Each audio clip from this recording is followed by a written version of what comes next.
episode of the Bourbon Jamaican. We got Brady and Chris with us today, and we have a very special lineup. We've been talking about this for some time, and we'd like to bring it, and we're gonna do blind tasting and see if we can figure this thing out. What you got, Brady? Yeah, so we got the shelf bottle Baker 7. This particular single barrel is 8 years, 10 months. We got this year's limited edition Baker's 13 year, and we got your shelf product Knob Creek 12 year. Your Bakers are 107 proof, the Knob Creek is 100 proof. I know Knob 12 is harder to find in different states, but Kentucky we find it the most of the time for $70. And the Baker's 7 is about 65 to 70, and the Baker's 13 is about 130. So really we're looking to see if the Baker's 13 is worth the hype. Yeah. All right, you ready for the first one? Let's get it.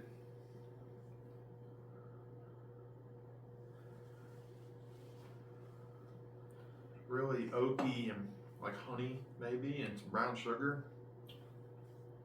I definitely get the hint of the honey. That's what I was going to go on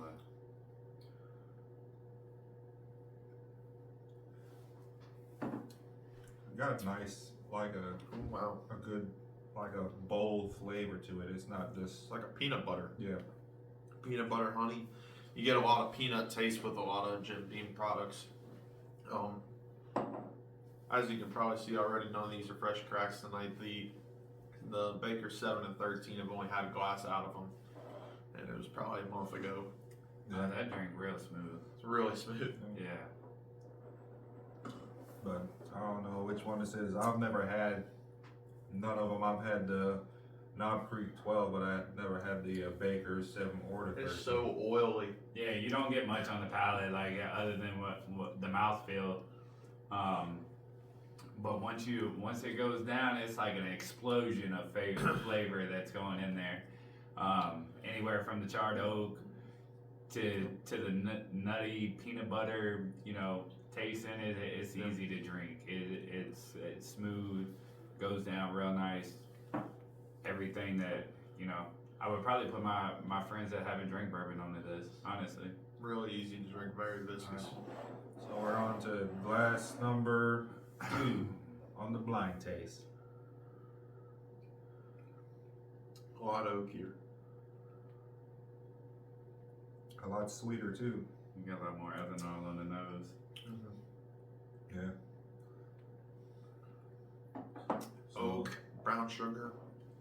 So these might be the Bakers. I think this is probably the 7 and this is the 13. So, or no, this seemed like it was a little bit, spent a little bit more time in the barrel. Is my guess. The first sip. So I would say It gets heated up on the second one a little It's a bit. little spicy. Yeah, right? that's what I was gonna go with. A little spice going down. A lot of oakier. It's got that brown sugar and it's got some rye spice to it. It's viscous, but not as viscous as one. One was really oily, like it wasn't a peanut, it was a peanut butter. It was so oily. This one doesn't have that. It's definitely either the Knob 12 or the Baker's 13. It's got a lot of oak to it. all right. And now for glass number 3. I like that nose a lot. This is definitely Knob Creek. Ooh, I think you're wrong. I think that's Baker's 13. you think so? Yeah, it's got a peanut taste to it. I don't drink the Knob 12 often. It's not my favorite. But I don't remember it ever having a peanut taste to it or a spiciness. So I'm kind of lost here on which one's the Knob 12. But when I cracked open this Baker's 13 about a month or so ago, I remember it having a peanut taste to it, but on the fresh crack it was a little more ethanol than I would have liked. I knew it needed to open up. I haven't sipped the last one yet. I'm just curious of what y'all thoughts are. I've read and watched plenty of YouTube reviews on the comparison between the 18 and the 12, and is really the price point worth it? Every review that I've read or watched has always chose the 12 over the 18. I had a buddy come in. We got the 12 and we drank on it. I thought it was decent. I do have an 18, haven't cracked it yet, so I don't know. I'm interested in what you guys think. If the 18 is worth the extra $130 compared to, you know, the $70 Kroger pick. Definitely interested in that. Maybe we can potentially do that at some point. 18 versus 12 versus 9. Yeah. I don't have 15. I can try to get a 15. We saw the 15 the other day. Alright, so I just took my first sip of the third pour. I get cherry. I get a little bit of cherry note. Definitely oaky. I could see the cherry. I don't get it a lot, but I can see what you mean by that. That first one's so viscous.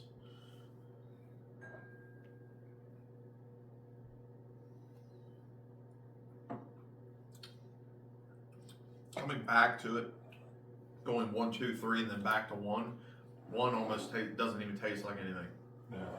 It's really, you can feel how mouth coating it is, but there's nothing to it. Maybe like a hint of brown sugar, but it doesn't really have a whole lot of flavor in comparison to 2 and 3. Do you agree? I Talking still about the think- palate. Yeah, the first one, coming back to it, Yeah, there's I'm nothing going, on I'm the going palate. back to it now. Yeah, I still think these two are the Bakers, and this is the Knob Creek. Yeah, that first one on the palate. All right, so we've kind of went over what we think is which, and let's start with Chris. Hold, please.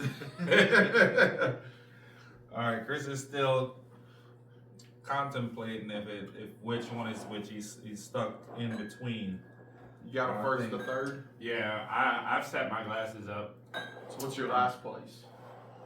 My third place is the 13. The Really? Baker's My 13. third place is 12. Mine is the 7, so we're all different. To each his own, you know. That's funny because I told you all that it had a weird, funky taste. So I to it, was like a right. 13 on a fresh. I was right. These two were the Bakers, and that was the 12. Oh, because that was your last place and it was the 12. So 7 was my last place. So what was your second? My second is The 12. Knob Creek. Mine's a 13. Mine's the 12. Oh shit. Yep. So 2 12s. My last one, my first place is the 7. My first place is a 7. Mine's the 13. So the 7, like in my opinion, is the mouthfeel for me, right? And it's like it kind of reminds me of how the Mighty Fine batch was when we first poured that up. Like you didn't get much on the palate. It was very, you know, viscous and very oily, and it's everything that I look for in a mouthfeel. And it just explodes with flavor. You don't get nothing on the tongue, but as soon as you swallow it down, and it's like BAM! It's funny because I was telling these guys when I first cracked the 7 and the 13, I tried them side by side to compare, and I got to sample the 13 at the Kentucky Bourbon Fest, and I loved it. It was probably the best Jim Beam product I've ever had. I'd take it over any of the Hardin's Creeks, the particular single barrel I tried. I got home, I opened my Baker's 13, and I was like, this is not at all like the one I had at Bourbon Fest. The 7's much better. And then tonight I picked the 13 over the Knob 12 and the Baker 7. So just needed a little bit of air, I guess. I really liked it though. Palate change. Oh, But with that being said, I guess 7 year is the winner. 7 years a winner. All right, and there you have it. So for about what, $70, Yep. you can get you a bottle. Don't forget to like, subscribe, share.